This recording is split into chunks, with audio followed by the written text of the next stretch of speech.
నమస్తే. ఈరోజు మన స్టూడియోలో ప్రముఖ ఆధ్యాత్మికవేత్త ఆస్ట్రాలజర్ బ్రహ్మశ్రీ సుభాష్ శర్మ గారు మనతో ఉన్నారు. గురువుగారితో మాట్లాడేద్దాం. నమస్కారం గురుగారు. శ్రీమాత్రేనండి. గురుగారు, నవంబర్ మాసం ఓవరాల్గా మకర రాశి వాళ్ళ స్థితిగతులు ఏ విధంగా ఉండబోతున్నాయి? ఓవరాల్గా ఈ మాసం వీళ్ళు ఎలాంటి జాగ్రత్తలు తీసుకోవాలి?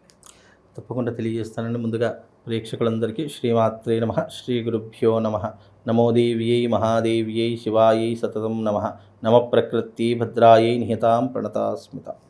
మకర రాశికి అధిపతి శని అవుతూ ఉంటాడు కనుక మకర రాశిలో జన్మించినటువంటి జాతకుల యొక్క ప్రభావం ఎలా ఉంటుంది అని అంటే కనుక వీళ్ళకు కోపము, ఆవేశం విపరీతంగా ఉంటుంది.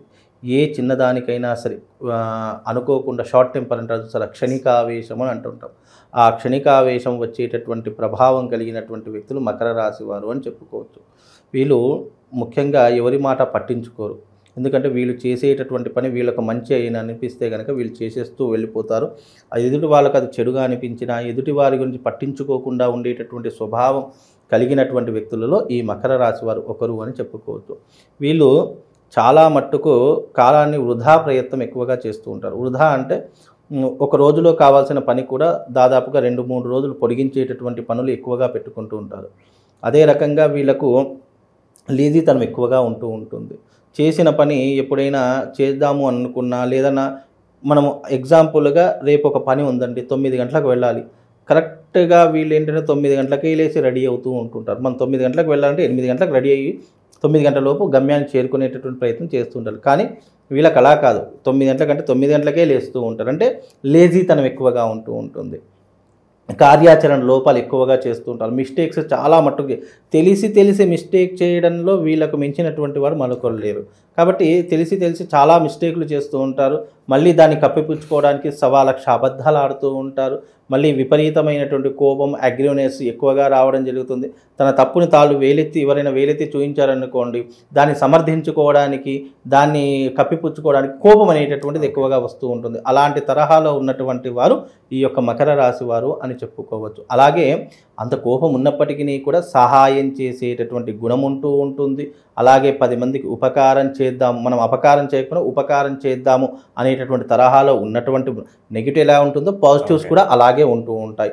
అలాగే తాను ఎవరినైనా నమ్మారు, తాను ఎవరితోనైనా స్నేహం చేశారు అని అంటే వాళ్ళ కోసం ఎన్ని ప్రయత్నాలైనా చేస్తారు. వాళ్ళకి కష్టం వచ్చింది, వాళ్ళకి ఆపద వచ్చింది, వాళ్ళకి దుఃఖం కలిగింది అంటే వీళ్ళు తాము ఉన్నటువంటి స్థాయిలో ఎంతవరకు చేయాలో అంతవరకు చేసేటటువంటి స్థితిలో ఈ యొక్క మకర రాశి వారు ఉంటారు అని కూడా చెప్పుకోవచ్చు. ముఖ్యంగా వీళ్ళు ఏంటి అంటే కనుక తమ కోసం తాము కాకుండా ఎదుటి వారి కోసం పనిచేసేటటువంటి స్వభావం అతి కొద్ది మందికి మాత్రమే ఉంటుంది. ఆ కొద్ది మందిలో ఈ యొక్క మకర రాశి వారు ఒకరు అని చెప్పుకోవచ్చు. ఇలాంటి స్వభావం కలిగినటువంటి వారు కాబట్టి మకర రాశి వారు గొప్పవారే అని చెప్పుకోవచ్చు. అలాగే వీళ్ళు ఈ మాసంలో వీళ్ళ యొక్క పరిస్థితులు కొద్దిగా మెరుగైనటువంటి పరిస్థితులు ఎక్కువగా ఉంటూ ఉంటాయి. మంచి ఉద్యోగం రావడము, ఆర్థికపరమైన ఇబ్బందులన్నీ కూడా దూరం అయిపోవడము, అలాగే వీళ్ళు చేసేటటువంటి వృత్తి వ్యాపారాదులలో లాభాలు చేకూరడము, ఇలాంటివన్నీ కూడా సమృద్ధిగా ఉండేటటువంటి అవకాశము మకర రాశి వారికి ఈ మాసంలో తప్పకుండా ఏర్పడుతూ ఉంటుంది. కాబట్టి మకర రాశి వారికి లాభదాయకమైనటువంటి మాసము ఈ మాసము అని చెప్పుకోవచ్చండి. ఇక వివాహ ప్రయత్నాల పరంగా ఎలా ఉంటుంది గురువుగారు? అలాగే వైవాహిక జీవితం ఎలా ఉంటుంది? వివాహం కానటువంటి వారికి ఈ మాసంలో తప్పకుండా వివాహం కుదిరేటటువంటి అవకాశము ఫిబ్రవరి, మార్చి సమయాల్లో వివాహం అయ్యేటటువంటి అవకాశాలు ఏర్పడతాయి. అంటే ఇప్పుడు నిశ్చితార్థం కావచ్చు, లేదా అంటే నచ్చిన పిల్లను మనము మామూలుగా చూసుకొని ముహూర్తాలు తీసుకోవడం కావచ్చు, ఇలాంటివి జరిగేటటువంటి పెళ్లి చూపులు, నిశ్చితార్థం ఇలాంటివి జరిగేటటువంటి సందర్భాలు ఏర్పడతాయి. ఆఫ్టర్ ఫిబ్రవరి, మార్చిలో వివాహం జరిగేటటువంటి ప్రయత్నాలు ఎక్కువగా సఫలీకృతం అవుతాయి. కాబట్టి ఈ మాసంలో ఎంగేజ్మెంట్ వరకు అయితే చేసుకునేటటువంటి అవకాశం ఏర్పడుతుంటుంది. కనుక తప్పకుండా ఈ మాసంలో వివాహం కానటువంటి వారికి నిశ్చితార్థం జరిగేటటువంటి అవకాశాలు మకర రాశి వారికి కనిపిస్తున్నాయండి. ఎలాంటి రంగాల్లో ఇన్వెస్ట్మెంట్స్ వీళ్ళకి సూచిస్తారు? పలానా రంగంలో పెడితే అభివృద్ధి వస్తుందంటే ఏం చెప్తారు? లాభాల బాట ఇప్పుడున్నటువంటి తరహాలో లాభాలు అనేటటువంటివి ఏ ఇన్వెస్ట్మెంట్ పెడితే బాగుంటుంది అని అంటే కనుక ఇప్పుడు నడుస్తున్నటువంటి జనరేషన్లో, ఇప్పుడు నడుస్తున్నటువంటి బిజినెస్లలో ముఖ్యంగా ఫుడ్కి సంబంధించినటువంటి బిజినెస్ చాలా లాభదాయకంగా కలిసి చిన్న టిఫిన్ సెంటర్ పెట్టుకున్నటువంటి వాడు కూడా రోజుకు 10,000 రూపాయలు సంపాదిస్తున్నాడు. రోజుకు 10,000 అంటే నెలకు 3,50,000 రూపాయలు సంపాదిస్తున్నాడు అని అంటే నెలకు 3 లక్షలు ఖర్చులన్నీ పోను కనీసం తనకు 1,50,000 అయినా మిగులుతాయి. అంటే ఒక సాఫ్ట్వేర్ ఎంప్లాయీ కంటే ఎక్కువగా ఉన్నటువంటి జీతం. అంటే అలా ఫుడ్కి సంబంధించినటువంటి బిజినెస్లు కూడా కలిసి వస్తూ ఉంటాయి. అంటే వాటికి జాతకంతో పని లేకుండా ఇన్వెస్ట్మెంట్ పెట్టాలి, మనము మన దగ్గర డబ్బులు ఉన్నాయి ఎవరికైనా ఇచ్చి ఇన్వెస్ట్మెంట్ పెట్టాలి, లేదా మనం ఇన్వెస్ట్మెంట్ పెట్టి దాంట్లో ఉన్నటువంటి లాభాన్ని మాత్రమే తీసుకోవాలంటే ఫుడ్కి సంబంధించినటువంటి బిజినెస్ పెట్టుకోవచ్చు. లేదా డబ్బులు మన దగ్గరే ఉండాలి అంటే గోల్డ్కి సంబంధించినటువంటి బిజినెస్లు, అంటే గోల్డ్ ఏంటి తక్కువ రేటుగా ఉన్నప్పుడు కొని ఎక్కువ రేట్ అయినప్పుడు అది అమ్మివేయడం అనేటటువంటి అది ఒక ఇన్వెస్ట్మెంట్ లాగా అన్నమాట. మన డబ్బులు మన దగ్గరే ఉంటాయి, ఎక్కువ డబ్బులు అంటే మనకు ఒక లాభమైనటువంటి ధర వచ్చినప్పుడు దాన్ని మళ్ళీ సేల్ చేస్తే కనుక మళ్ళీ మన డబ్బులతో పాటు లాభాన్ని చేకూర్చేటటువంటి అవకాశాలు కూడా ఉంటాయి. అలాగే రియల్ ఎస్టేట్ రంగం అంటే అర్థం ఏంటి అని అంటే కనుక ఇప్పుడు అసలు రియల్ ఎస్టేట్ చాలామంది రియల్ ఎస్టేట్ పడిపోయిందండి, అసలు ఇప్పుడు రియల్ ఎస్టేటే లేదు అని అనుకుంటారు.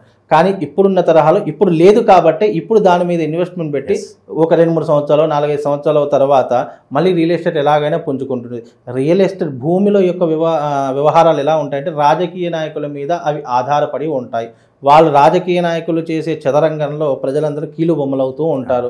వాళ్ళు పెంచితే పెరిగే ధరలు అవుతాయి, తగ్గితే తగ్గించే ధరలు అవుతూ ఉంటాయి. కాబట్టి ఇప్పుడు రియల్ ఎస్టేట్ మార్కెట్ ఎక్కువగా లేదు కాబట్టి ఇప్పుడు భూముల మీద ఇన్వెస్ట్మెంట్ పెట్టండి. అంటే ఎక్కడ తక్కువగా ఉందో ల్యాండ్ అక్కడ దాని మీద ఇన్వెస్ట్మెంట్ పెట్టి దాన్ని ఒక 4-5 సంవత్సరాలు ఒక 5-6 సంవత్సరాలు వదిలేసి దాని తర్వాత మీరు దాన్ని సేల్ ప్రాపర్టీ కింద పెట్టారనుకోండి, అది తప్పకుండా మీరు పెట్టినటువంటి లాభానికి ₹3 ఇంట్రెస్ట్ చొప్పున మళ్ళీ మీ అకౌంట్లో జమ అయ్యేటటువంటి విధంగా ఉండేటటువంటిది రియల్ ఎస్టేట్. కాబట్టి ఇలాంటి తరహాలో పెట్టవచ్చు. అలాగే స్టాక్స్ అనేటటువంటి ఈ మధ్యకాలంలో చాలామంది దాని గురించి అవగాహన లేనటువంటి వారు కూడా ఈ మధ్యకాలంలో యూట్యూబ్లో స్టాక్ మార్కెట్ మీద పెట్టడం వల్ల మీకు ఉన్నటువంటి ఉపయోగాలు ఏంటి, అది కూడా లాంగ్ ప్రాసెస్ అన్నమాట.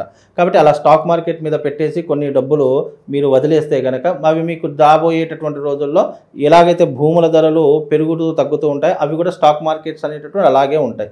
కాబట్టి స్టాక్ మార్కెట్ మీద ఇన్వెస్ట్మెంట్ చేయండి, అది కూడా 10 మంది సలహాలు తీసుకొని. స్టాక్ మార్కెట్ అనేటటువంటిది కూడా అది ఎలా ఉంటుంది అంటే ఒక జూదం లాగా, ఇవన్నీ కూడా జూదంతో సంబంధించినటువంటి వ్యవహారాలు. అవి వస్తే వస్తాయి, పోతే పోతాయి. కాబట్టి మీరు దాన్ని ఆల్చితూచి అవగాహన చేసుకొని మీకు అవగాహన ఉంది అంటేనే అందులో స్టాక్ మార్కెట్లో పెట్టండి. లేదా మీకు అవగాహన లేదంటే ఈ మధ్యకాలంలో మనకు తెలిసినటువంటి వారు స్టాక్ మార్కెట్లో ఒక ప్రపోజల్ పెట్టారు. ఏంటి అని అంటే కనుక మీకు స్టాక్ మార్కెట్ గురించి అవగాహన లేకపోతే మీ ఫోన్ నుంచే ఆపరేట్ చేసి అతనికి అథారిటీ ఇస్తే కనుక అతను రోజు దాన్ని చెక్ చేస్తూ ఉంటాడు. మీరు దేని మీద ఇన్వెస్ట్మెంట్ పెట్టాలి, గైడెన్స్ ఇచ్చేటటువంటి వ్యవహారాల్లో చాలా క్లాసెస్ స్టార్ట్ అయ్యాయి. అలాగే మా తెలిసినటువంటి వాళ్ళు కూడా క్లాసెస్ స్టార్ట్ చేశారు. మీరు దగ్గర డబ్బులు ఉన్నాయి, ఇన్వెస్ట్మెంట్ పెడదామండి స్టాక్ మార్కెట్లో అని అంటే కనుక ఇలాంటి తెలిసినటువంటి వాళ్ళ సలహా తీసుకోండి. మీకు తెలియకపోయినా నాకు సంబంధించినటువంటి వ్యక్తులు చాలామంది స్టాక్ మార్కెట్లో ఇన్వెస్ట్మెంట్ చేసిన వాళ్ళు ఉంటారు. అలాంటి వాళ్ళ సలహా అయినా మీకు ఇచ్చేటటువంటి ప్రయత్నం చేస్తాను. కాబట్టి స్టాక్ మార్కెట్లో ఇన్వెస్ట్మెంట్ చేయండి, తద్వారా మీకు మంచి భవిష్యత్ అనేటటువంటిది ఏర్పడేటటువంటి అవకాశం ఉంటుంది. ఇక ఓవరాల్గా ఎలాంటి రెమెడీస్ తీసుకుంటే బాగుంటుందంటారు ఈ మాసం ప్రత్యేకంగా? ముఖ్యంగా ఈ మకర రాశి వారు ఏదైనా రెమెడీ చేసుకోవాలి అని అనుకుంటే కనుక మకర రాశి వారు జీవితంలో ఏదైనా ఒడిదుడుకులున్నా, ఆర్థికపరమైన ఇబ్బందులున్నా, వివాహపరంగా ఏదైనా ఇబ్బందులున్నా మీకు ప్రవాళ గణపతి అనేటటువంటి ఒక లాకెట్ ఉంటుంది. అది పగడపు గణపతితో చేసినటువంటి ప్రవాళ గణపతి. ఆ ప్రవాళ గణపతిని కనుక మీరు మెడలో ధరించుకున్నట్టయితే ఆర్థిక పరంగా కావచ్చు, వివాహపరంగా కావచ్చు, లేదా జాతకంలో ఎవరికైనా కుజదోషం ఉంటే, ఈ రాశి వారికనే కాదు మీ జాతకంలో ఎవరికైనా కుజదోషము గనక ఉన్నట్టయితే ఈ ప్రవాళ గణపతి లాకెట్ను మెడలో ధరించుకునేటటువంటి ప్రయత్నం చేయండి. తద్వారా కుజుడికి సంబంధించినటువంటి ఏదైతే కుజదోషం ఉందో అది పూర్తిగా తొలగిపోయే అవకాశం ఉంటుంది. దాని యొక్క వ్యతిరేకత మీ మీద పడకుండా ఉంటుంది. అలాగే వివాహం కానటువంటి వారికి కూడా ఈ ప్రవాళ గణపతి తప్పకుండా ఉపయోగపడుతూ ఉంటుంది. అలాగే ఆర్థికపరమైనటువంటి ఇబ్బందులు ఎవరైతే ఈ మకర రాశి వారు అనుభవిస్తున్నారో, ఆర్థికపరమైనటువంటి ఇబ్బందుల నుంచి బయటపడాలి అనుకుంటే ఈ ప్రవాళ గణపతి ధరించుకుంటే కొంతవరకు వాళ్ళకు మెరుగైనటువంటి అవకాశాలు, ఆ భగవంతుని యొక్క కృప తప్పకుండా వాళ్ళ మీద కలుగుతుందండి. చాలా బాగా వివరించారు, ధన్యవాదాలు. శ్రీమాన్.